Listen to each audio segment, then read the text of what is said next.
The real me, not the version of me you've created in your head to make sense of the fragments that break through. The recording ended. Elliot sat motionless, the recorder heavy in his hand. Sarah, Marion's sister, the one who lived in Seattle, who couldn't make it to the funeral because of a complicated pregnancy. Except, had that been true? Or had he constructed that detail to explain her absence in a way his mind could accept? His phone buzzed again. A photo appeared. Him and Dee. The woman from the bulletin board photo, sitting on a park bench. They were smiling, comfortable together. His arm was around her shoulders in a familiar way. The caption read, "Last summer. One of your good days." Elliot stared at the image, at his own smiling face next to this stranger who claimed to be family. He didn't remember this moment, didn't remember her, and yet there they were, captured together in undeniable pixels. He opened his contacts, scrolled through the sparse list. No Sarah, no Dr. Voss, just colleagues, service providers, his dental office. Another text. "You deleted us from your phone last month. Part of the pattern when you're sliding." Elliot placed the phone and recorder on his coffee table and sat back, closing his eyes. If what these messages claimed was true, then what was real? His orderly life, his tidy apartment, his memories of the past 3 years since Marion's death? Or was he living in an elaborate construction, a safety net built by his own fractured mind? He opened his eyes, looked around the apartment that had felt like his sanctuary. Now it seemed less substantial somehow, as if the edges of reality were softening. The photographs on the walls that he'd thought documented his life, were they selective evidence chosen to support a narrative he needed to believe? His phone rang again. Unknown number. The same number that had been reaching out all along. This time he answered. "Sarah?" "Yes," the voice replied, the same voice from the voicemails, relief evident in the single syllable. "You remember?" "No," he admitted. "Not really, but I'm starting to wonder." A pause, then. "That's a start. Can we meet? Tomorrow morning at Lakeview Coffee, our usual spot." Our usual spot. A place he thought he'd discovered on his own after Marion died. Had it been their meeting place all along? "Yes," he said finally. "Tomorrow, 9 a.m. "I'll be there," she promised. "Try to take your medication tonight. It might help things make more sense in the morning." After they hung up, Elliot stood in his bathroom, the orange pill bottle in his hand. He shook one out, examined it, small, white, unfamiliar. He filled a glass with water, placed the pill on his tongue, and swallowed. That night, as he lay in bed, the boundaries between what he knew and what he questioned blurred like watercolors. Images floated through his mind. The blue door, the bulletin board with his photo. Sarah's face becoming clearer, more familiar with each passing moment. He dreamed of Marion. In the dream, she sat across from him at a restaurant table. "You need to let me go," she said gently. "Not just me dying. The story you tell yourself about how it happened, about what came after. Sarah's been trying to help you for so long." "I don't remember her," he said in the dream. "You do," Marion insisted. "You just hide her away when it gets too difficult. Along with the rest." When he woke the next morning, something had shifted. Not dramatically, just shifted. Like a photograph coming slightly more into focus. He dressed carefully, took another pill, and headed to Lakeview Coffee. The barista greeted him by name as always, but then added, "Your sister-in-law already got your usual. She's at the corner table." Elliot turned, heart racing. In the corner sat the woman from the photograph, Sarah. She looked up, saw him hesitating, and offered a small, cautious smile. Not the smile of a stranger, but of someone who knew the terrain of his moods, who had weathered storms with him before. As he approached the table, fragments began to surface. Her voice on the phone late at night when the delusions were at their worst, her hand steady on his shoulder at Marion's funeral, her patient explanations when he'd forgotten again, forgot her again. "You came," she said simply. "I came," he replied, sitting across from her, "but I still don't... Everything's still foggy." "That's okay," she said, sliding his coffee toward him, prepared exactly as he liked it. "We've been here before. We'll find our way through again." Elliot nodded slowly, looking at this woman who existed both as a stranger and as someone who might know him better than he knew himself. The weight of everything he might have forgotten or hidden from himself felt immense. "Tell me," he said finally. "Tell me what I've been missing." And as she began to speak, he felt something else stirring beneath the surface of his consciousness. Not just memories, but a recognition that reality was both more fragile and more complex than the orderly world he'd constructed to keep himself safe. If this story kept you captivated until now, like the video and subscribe. The next one might be waiting for you right now, and there's one more, waiting just beside this one. Maybe it explains what was missing in this one. Maybe it makes everything worse. You listened, but not everything was told. The first time Elliot Brandt noticed something was wrong, it was so subtle he nearly missed it. A coffee mug placed slightly off-center on the coaster he always used. The shower curtain drawn closed when he preferred it open. Small things. Dismissible things. Until Thursday evening, when his phone buzzed against the polished wood of his kitchen table where he sat organizing receipts into neat piles. Unknown caller. Local area code. A voicemail notification appeared on his screen like a small red wound. Elliot frowned, thumb hovering over the play button. He rarely received calls these days, let alone voicemails. 3 years of widowhood had narrowed his social circle to colleagues who communicated primarily through email, and the barista who knew his order by heart. He pressed play and held the phone to his ear. "Elliot." A woman's voice, hesitant and trembling. "I don't know if you'll even get this, but something's not right. I think someone's been in my apartment. Please, just call me back. Please." The voice struck him as vaguely familiar, like a song heard once in passing. He couldn't place it, but it stirred something, a memory just beyond reach. Elliot played it again, studying the cadence, the slight hitch in her breath before each sentence. Not a wrong number. She'd used his name. He stared at the unfamiliar digits on his screen, then pressed call. The line didn't even ring. A mechanical voice informed him, "This number is no longer in service." Strange. He saved the voicemail, finished organizing his receipts into their appropriate folders, and went through his evening routine. Dishes washed, counters wiped, lights checked. But as he settled into bed, the voice from the message kept resurfacing in his thoughts. He reached for his phone on the nightstand and played the voicemail once more. "Elliot, I saw you. You were in the hallway, weren't you?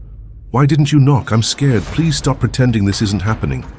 Elliot sat upright, heart suddenly racing. Same voice, entirely different message. He checked the timestamp. Identical to before. Same number. Same length. He played it again, and the altered message repeated word for word. The quiet of his apartment seemed to press against his ears as he stared at the phone in his hand. The next morning at work, Elliot couldn't concentrate. His usual methodical approach to data analysis faltered as his mind kept returning to the message. During his lunch break, he played it again with headphones, watching the words appear as text on his screen. "Elliot, you need to remember. The blue door, the key is still where you left it. I can't keep doing this alone." He nearly dropped his phone. Different again. Same voice, same inflection, but entirely new content. He began taking screenshots of the transcriptions, cataloging each version. By the end of the workday, he had 4 variations, each more unsettling than the last. That evening, Elliot approached Marcus from IT as he was leaving the building.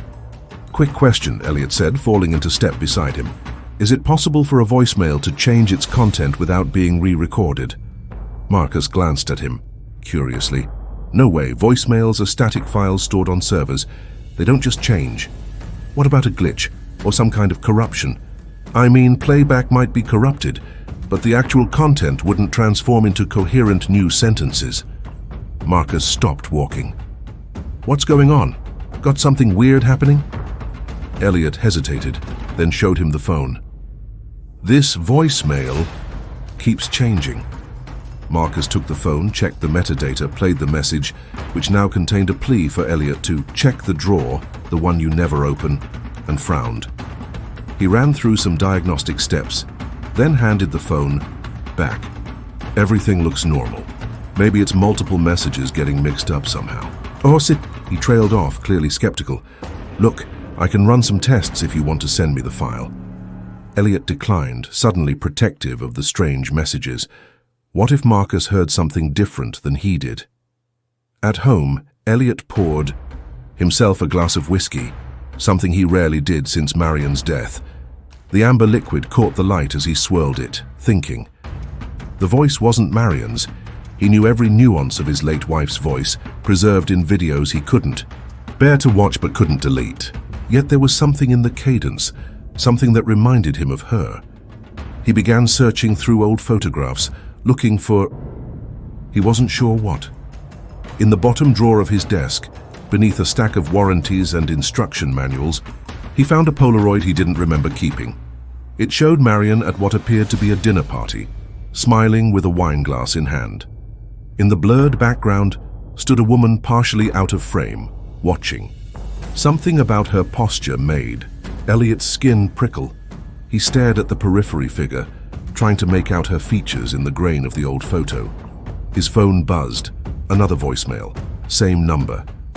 The photograph won't help you remember, the woman said. You need to try harder, Elliot. He dropped the phone as if it had burned him. How could she know about the photograph he'd just found? He picked up the phone again with shaking fingers and deleted the message immediately. The next morning, he woke to find his kitchen cabinet doors all slightly ajar. He never left them open, not even partially. Elliot moved through the apartment, checking windows and locks. Everything secure, no sign of entry. He stood in the center of his living room, suddenly feeling like a stranger in his own space. At work, he pulled up property records for his building, scanning for the name of the Voice's owner. Nothing stood out. He searched social media for connections to Marion he might have forgotten. Nothing. During his lunch break, he played the voicemail again. Stop looking in the wrong places, the voice chided. You're making the same mistakes. The storage unit has what you need. Elliot hadn't visited the storage unit since boxing up Marion's belongings after her death. The thought of returning made his chest tighten, but the mention of it in the message was too specific to ignore. He left work early, claiming a headache. The storage facility was on the outskirts of the city, a place of metal doors and fluorescent lights. His unit was in the back corner, 227B.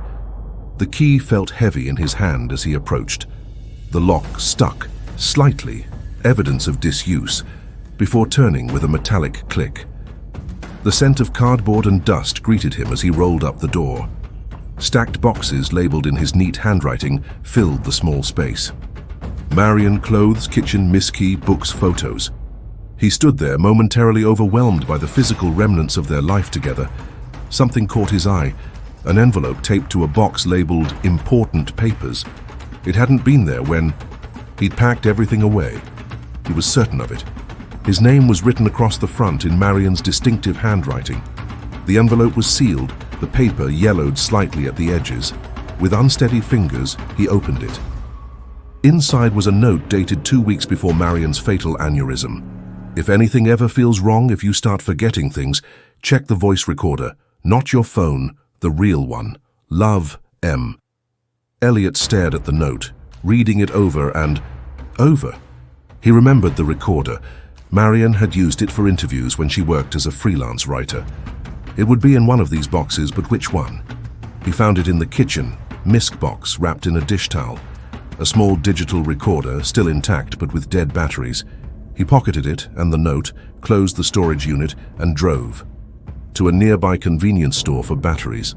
Back in his car, he inserted the fresh batteries with trembling hands. The device came to life, its small screen illuminating. One saved recording, dated 3 years ago, 1 month after Marion's death. He pressed play. Elliot, you told me to leave. You said it was safer. You promised you'd explain later. But now you're pretending we never met. Why are you lying to everyone? Why are you lying to yourself? The same voice from the voicemails. Elliot felt cold sweat forming at his temples. He didn't remember this woman. He didn't remember telling anyone to leave, to hide. He'd spent the months after Marion's death in a fog of grief. Yes, but nothing like this. When he returned to his apartment, something felt different. The air pressure, perhaps, or the quality of silence. He moved cautiously from room to room, checking closets, looking under furniture. Everything appeared normal, but the feeling persisted, like the apartment was holding its breath. He checked his phone. All the saved voicemails were gone. Not just the changing ones, all of them. Even the old message from his dental office confirming an appointment from months ago. The voicemail inbox was completely empty. That night, as he brushed his teeth, Elliot noticed the framed photo of Marion on the beach that had sat on his hallway table for years. He'd seen it hundreds of times, but tonight, something made him look closer. In the reflection of Marion's sunglasses, barely visible, was a figure standing behind her. Female, distant but distinct. He picked up the frame, studying it under the bathroom light. He couldn't make out a face, but the stance was familiar, like the woman in the background of the Polaroid. He placed the photo back and went to bed, lying awake for hours before falling into restless sleep. Dreams came in fragments. A blue door, a key in his hand. A woman whose face kept shifting every time he tried to look directly at her. His phone woke him at 6:43 a.m. No caller ID. He let it ring until voicemail picked up. When the notification appeared, he played it immediately. "You almost remembered yesterday. Don't stop now. I'm still here." Elliot deleted the message with a forceful jab of his finger, got dressed and left for work early to avoid sitting alone in the apartment any longer. When he returned that evening, the photo of Marion at the beach was missing from the hallway table. He searched everywhere. Drawers, shelves under furniture, gone. He checked his phone's voicemail. The message he'd deleted that morning was there, saved under favorites. But the timestamp read tomorrow, 8:17 a.m. A date that hadn't happened yet. Elliot sat heavily on his couch, the recorder from the storage unit in his hands. He pressed play again. "Elliot, you told me to leave. You said it was safer." He rewound, played it again, focused on the background sounds. Was that traffic? A siren in the distance? He played it at higher volume, straining to hear any identifying noise. A soft knock at his door made him jolt. He hadn't had visitors in months. Through the peephole, he saw an empty hallway. He opened the door cautiously, looked both ways. Nobody. But on the floor lay a small blue envelope. Inside was a key, old, brass heavy in his palm. No note, no explanation. Back inside, Elliot examined the key under a lamp. Nothing distinctive about it, no markings or numbers. Just an ordinary key that might fit any number of doors. He placed it on his coffee table and stared at it, as if it might speak to him. His phone buzzed. A text this time from an unknown number. "Blue door, 3rd floor, you know which building." He didn't. Or did he? Images flashed through his mind. A street corner, a brick building, a blue door. But the details were blurred, as though seen through frosted glass. Was he remembering or imagining? That night he couldn't sleep. The key sat on his nightstand, catching moonlight through the blinds. Around 3 a.m. he got up, dressed, and took the key. He needed answers, even if they led nowhere. The streets were quiet as he drove, letting some buried instinct guide him. He found himself in an older part of the city, where brownstones lined narrow streets. He parked and walked, scanning buildings. On the corner of Lexington and 43rd, he stopped. A 4-story building with a faded brick facade. Something about it pulled at him. Inside the entry hall, he found no directory, just mailboxes with numbers. He climbed the stairs to the 3rd floor. At the end of the hall was a door painted deep blue. His heart hammered as he approached. The key slid into the lock smoothly, turned with barely a sound. The apartment beyond was dark. Elliot fumbled for a light switch, found one. A small studio apartment illuminated before him, sparsely furnished but lived in. A bed with rumpled sheets, a small kitchen table with a laptop. Bookshelves lined one wall. On the counter, 2 coffee mugs side by side. He moved cautiously through the space, looking for... What? Evidence of what? His gaze caught on a bulletin board above a small desk. Photos, notes, newspaper clippings. At the center was a picture of him, taken without his knowledge, walking into his office building. Next to it, a photo of Marion from their wedding. And beside that, a woman he didn't recognize but whose face sent a shock of familiarity through him. Brown hair, serious eyes, a small scar above her right eyebrow. On the desk lay a journal. He opened it, found page after page of notes in a handwriting he didn't recognize. Observations about him, his schedule, his habits, his medications. Medications? The last entry dated yesterday. I can't reach him anymore. The voicemails aren't working. He deletes them before they sink in. I'll try the key tomorrow. Elliot backed away from the desk, a cold feeling spreading through his chest. He checked the bathroom, women's products on the counter. In the kitchen, cabinets, herbal teas he never drank, a brand of coffee he didn't recognize. In the refrigerator, yogurt, fresh vegetables, unfamiliar leftovers in containers. Someone lived here, someone who watched him, someone who knew things about him he didn't know about himself. He returned to the bulletin board, studying the woman in the photo. Her face tugged at something deep in his memory. Not recognition exactly, but a sense of presence. He took the photo from the board and pocketed it. A noise from the hallway, footsteps approaching. Elliot froze, then quickly turned off the light and moved to the side of the door. The lock turned. The door opened. A silhouette entered. Female. Medium height. She reached for the light switch. Elliot slipped out before she could see him, heart pounding as he descended the stairs and exited the building. In his car, hands shaking, he examined the photo by the dome light. The woman stared back at him, unsmiling but not unfriendly. Something about her eyes, intelligent, determined. His phone rang. Unknown number. He answered. "You were just here," the voice said. The same voice from the voicemails. "I felt you. I saw the light go off. Why did you run? After all this time, why are you still running?" "Who are you?" Elliot demanded, his voice hoarse. A pause. "You really don't remember?" Not a question, a sad confirmation. "Remember what? Who are you?" "Look in your medicine cabinet when you get home, behind the shaving cream you never use. There's a prescription bottle you've been ignoring. Read the information sheet folded inside." The call ended. Elliot drove home in a daze, his mind spinning with possibilities, each more disturbing than the last. At home, he went straight to the bathroom, moved the shaving cream he'd assumed was left over from before Marion's death. Behind it sat an orange prescription bottle he'd never noticed. The label read, Brandt, Elliot, clozapine 100 mg. Last refilled 2 months ago. The pills inside were numerous, as if barely used. He unfolded the information sheet.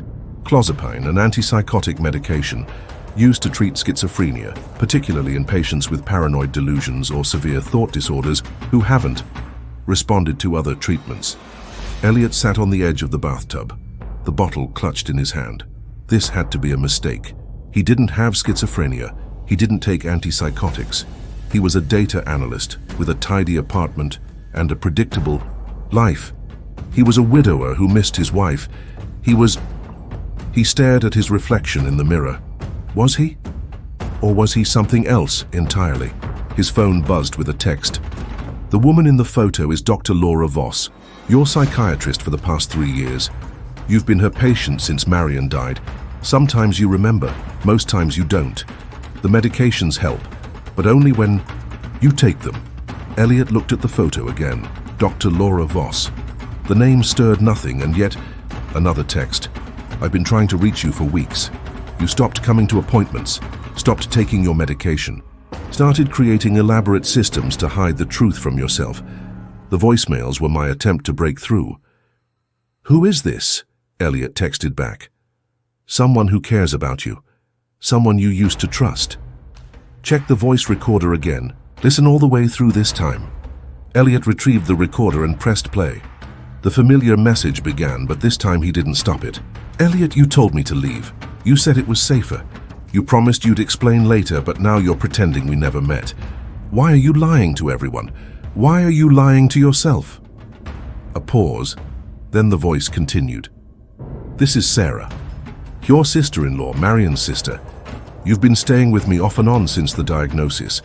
You made me record this during one of your lucid periods. You said you might forget again, might convince yourself I don't exist, but I do. We've been through this before. Please call me when you're ready.